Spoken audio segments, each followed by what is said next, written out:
¿Alguna vez te has preguntado qué pasa con ese trocito de chocolate que te comes justo antes de ir al gimnasio para tener muchísima energía? ¿Cómo es que termina dándole justamente esa energía a tus bíceps, a todo tu cuerpo para lograr esas rutinas súper arduas de ejercicio durante el tiempo que te encuentras ahí? Hoy vamos a hablar de la mujer que resolvió el rompecabezas del metabolismo de los carbohidratos, Gertie Cori, la primera mujer estadounidense en ganar un premio Nobel en el área de ciencias y la prueba viviente de que detrás de un gran hombre hay una mujer con el mismo doctorado, trabajando el doble y ganando apenas una fracción de lo que ganaba su esposo. Hoy me vas a acompañar a conocer la vida de Gertie Cori, esta súper luchadora, guerrera bioquímica que a pesar de todos los obstáculos, que no fueron pocos, llegó hasta la cima de su carrera científica. Bienvenidas, bienvenidos nuevamente a mi canal. Yo soy Diana, profesora universitaria, doctora en ciencias biomédicas y el día de hoy quiero que me acompañes a conocer la vida de Gertie Cori. Si te gusta mi contenido, pues no te vayas sin dejar un like, compartir este video con alguien que creas que le pueda interesar y suscribirte a mi canal.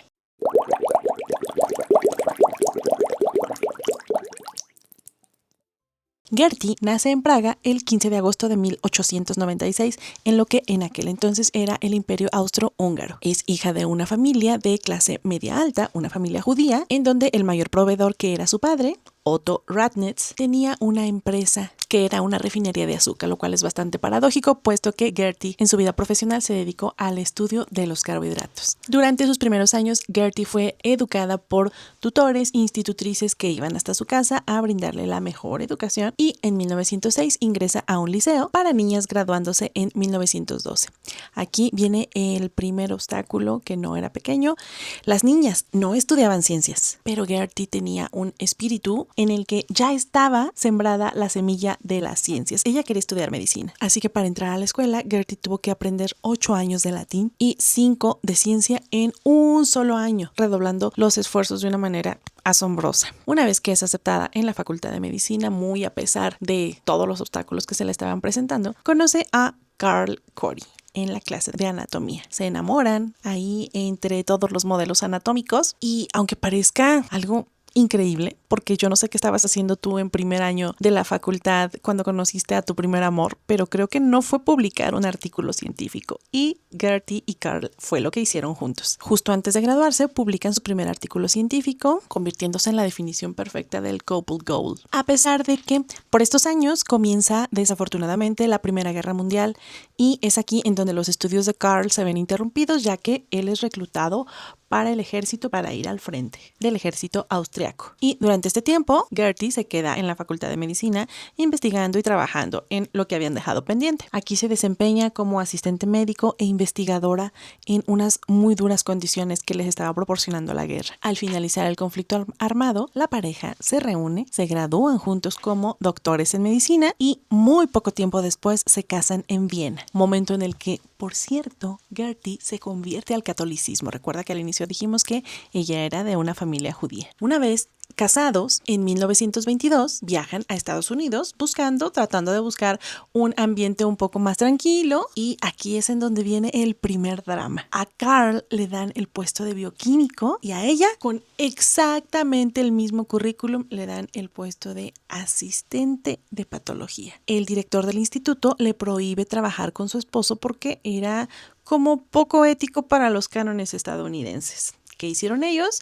Pues ellos, que eran inseparables, se dedican a investigar, a continuar con su línea de investigación que ya traían de Praga, pero lo hacen en secreto, muy al estilo de Breaking Bad, pero para descubrir el ciclo de Cori. Ellos están trabajando muchísimo con todo este asunto del metabolismo de carbohidratos. Quisieron dedicar toda su atención a entender cómo es que el cuerpo humano procesa y almacena los carbohidratos, los azúcares, para producir energía. Y aquí tenía como una motivación, Gertie tenía como una motivación un tanto personal, ya que su papá padecía diabetes y ella quería entender exactamente cada uno de los pasos que estaban causando que su padre tuviera diabetes. Todo este asunto del metabolismo de los carbohidratos era pues motivado por este interés personal. Durante su etapa en la que estuvieron en este instituto, que por cierto no lo había mencionado, fue en Buffalo, en la ciudad de Buffalo, publicaron juntos alrededor de 50 artículos científicos, mientras Gertie publicó 2011 únicamente como única autora. En ella se incluían estudios pioneros sobre el efecto de los rayos X en la piel, el metabolismo de los órganos. En 1929 la pareja publica su primer hito monumental, que fue la descripción del ciclo de Cori, que visto a muy grandes rasgos y de una forma muy sencilla, se explicaría como que con el hecho de que tus músculos queman glucosa y producen ácido láctico por medio de la glucólisis anaerobia. Pero este lactato, a diferencia de lo que se pensó mucho tiempo, este lactato no es basura, no es un producto de desecho. Este lactato toma una ruta viajando hasta el hígado y el hígado dice, vamos a reciclar, como hace en todo momento nuestras células, todo nuestro organismo siempre quiere reciclar y lo convierte de nuevo en glucosa y lo manda de vuelta al músculo. Este es pues básicamente el ciclo de reciclaje más eficiente del universo. Y dentro de estos descubrimientos ellos rompen el dogma en el que nos decía que la degradación del glucógeno no era solo por agua, o sea, no era mediante una hidrólisis, sino por una enzima, que es lo que actualmente conocemos como la fosforilasa. Ellos sintetizaron glucosa en un tubo de ensayo por primera vez en la historia. Y el descubrimiento de todas estas rutas revolucionó a la comunidad científica y fue fundamental para el desarrollo futuro de tratamientos contra la diabetes, que era realmente la principal motivación que tenía Gertie desde un inicio. Buscando un ambiente un poco menos tóxico y más libre para poder seguir haciendo sus investigaciones, la pareja se muda a la Universidad de Washington en el año de 1931. Y pese a que ellos ya habían demostrado que juntos eran bastante poderosos intelectualmente hablando, la gran mayoría de las universidades solamente ofrecían puestos para Carl. En la Universidad de Washington, debido a unas políticas de antinepotismo aparentemente, Gertie fue contratada únicamente como investigadora asociada en farmacología con un salario simbólico que representaba únicamente el 10% de lo que ganaba su esposo, con exactamente el mismo currículum.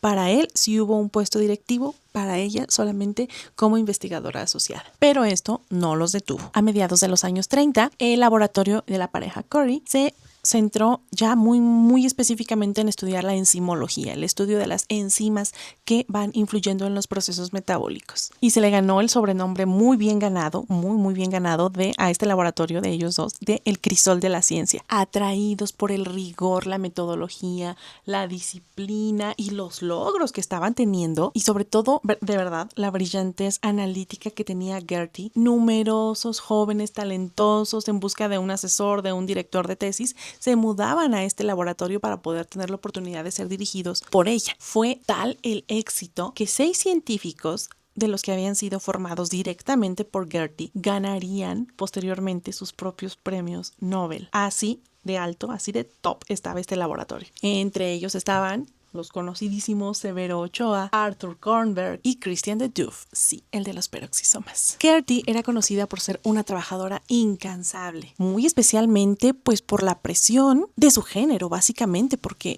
ella sabía pues que a ella le costaba bastante más trabajo llegar a los mismos lugares que iba llegando su marido con la misma capacidad. Siempre estuvo impulsando, sobre todo a las mujeres, para que se inscribieran en sociedades científicas, no dejaran de publicar, no se dejaran nunca sentir menos, que era directamente la experiencia que ya había tenido con anterioridad. En 1947 marca un punto culminante en la carrera de Gertie debido a que ambos fueron galardonados con el Premio Nobel de Fisiología por el descubrimiento de la conversión catalítica del glucógeno, en pocas palabras, del metabolismo del glucógeno. En su discurso, Carl enfatizó profundamente que el trabajo era producto de una colaboración simbiótica de 30 años donde ambos eran absolutamente complementarios e indispensables. Él reconoció en todo momento que ella era una mente brillante y que juntos eran lo que eran, en lo que se habían convertido, que todos los productos, todas las aportaciones tan maravillosas que estaban teniendo al campo de la ciencia era gracias al trabajo de los dos.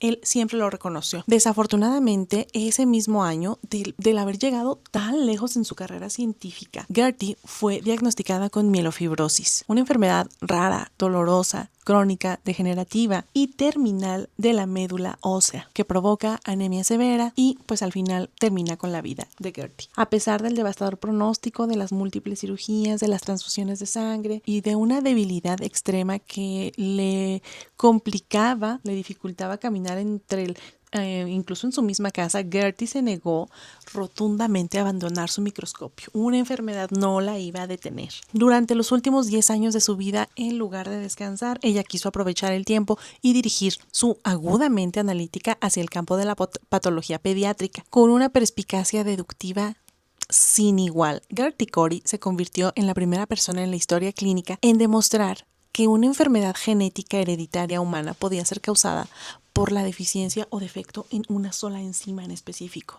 Al estudiar a los niños que tenían hepatomegalia, un hígado muy crecido y problemas de metabolismo del glucógeno, logró identificar y clasificar 4 variantes distintas de enfermedades de almacenamiento de glucógeno, incluyendo por supuesto la enfermedad de von Gierke, la enfermedad de Cori, la enfermedad de Pompe, vinculando y describiendo con una precisión impresionante cada una de estas enfermedades con su enzima defectuosa en la ruta metabólica del glucógeno. Gertie Theresa Cori falleció el 26 de octubre de 1957 a los 61 años de edad a causa de una insuficiencia renal y hepática derivada de su afección medular. Su legado histórico no tiene comparación, es verdaderamente incalculable. No solo decodificó, describió con una asombrosa precisión los misterios del metabolismo energético, fundamental para la vida celular, y sentó las bases de la genómica moderna, sino que derribó, a base de una excelencia indiscutible, innumerables barreras que se le habían impuesto a las mujeres que se querían dedicar a la ciencia, y nos deja un testimonio eterno de que el progreso, la curación humana, dependen únicamente de mentes libres y perseverantes,